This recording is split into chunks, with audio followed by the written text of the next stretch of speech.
اگر کوئی انسان بہت بوڑھا ہو یا ایسا بیمار ہو جس کے بارے میں ڈاکٹر کہہ چکا ہے کہ اچھے نہیں ہوں گے، یہ بیماری زندگی بھر کے لیے ہے، اور اس بیماری کی وجہ سے وہ آدمی روزے میں بہت تکلیف محسوس کرتا ہو، تو ایسا آدمی کیا کرے؟ عطا یہ تابعی ہیں، کہتے ہیں سمع ابن عباس یقرأ، انہوں نے ابن عباس کو قرآن کی آیت پڑھتے سنا، وعلی الذین یطیقونہ فدیۃ طعام مسکین، جو لوگ روزے میں تکلیف محسوس کرتے ہیں ان پر ایک مسکین کا کھانا ہے فدیے کے طور پر۔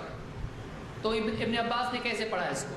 پڑھا وعلی الذین یطوقونہ فلا یطیقونہ فدیۃ طعام مسکین، وہ لوگ جو روزے میں بہت تکلیف محسوس کرتے ہیں اور اس کی طاقت نہیں رکھتے ہیں، ان کے لیے فدیہ ہے ایک مسکین کا کھانا، وہ روزہ نہیں رکھیں گے اور ایک مسکین کو ایک وقت کا کھانا کھلائیں گے، یہ ان کے لیے کافی ہے۔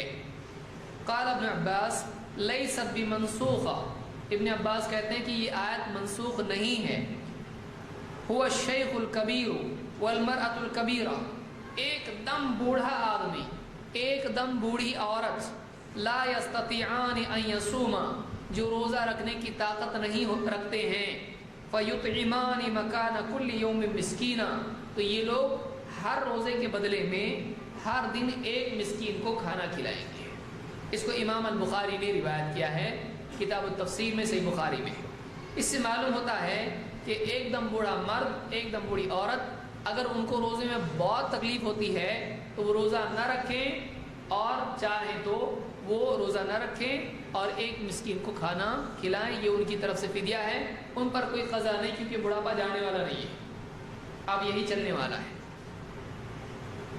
اگر ایک آدمی مسکین کا کھانا ہر دن دینے کی بجائے روزانہ کون جا کے دے، اگر وہ ایک ساتھ 30 مسکین کو کھانا کھلا کے 30 روزوں کا فدیہ دینا چاہے تو چلتا ہے کیا؟ چلتا ہے۔ دلیل اس کی کیا ہے؟ انس بن مالک رضی اللہ عنہ فرماتے کے بارے میں روایت ہے کہ انہ ضعف عن الصوم عاما، انس بن مالک رضی اللہ تعالیٰ عنہ ایک سال ان کا حال یہ ہوا کہ بہت کمزور پڑ گئے، فصنع جفنة من ثرید، تو انہوں نے ایک بڑا برتن بھر کے کھانا بنایا اور سرید بنائے، سرید ہوتا ہے گوشت اور اس میں روٹی کے ٹکڑے ہوتے ہیں، اس کو سرید کہتے ہیں عربی میں۔ وَدَعَا 30 مِسْكِينًا فَأَشْبَعَهُمْ، اور انہوں نے 30 مسکین بلائے اور 30 کو کھانا کھلا دیا، بس ان کا کام ہو گیا۔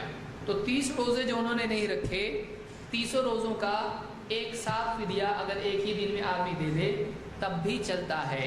اس کو امام الدارقطنی نے السنن میں روایت کیا، یہ صحیح روایت ہے۔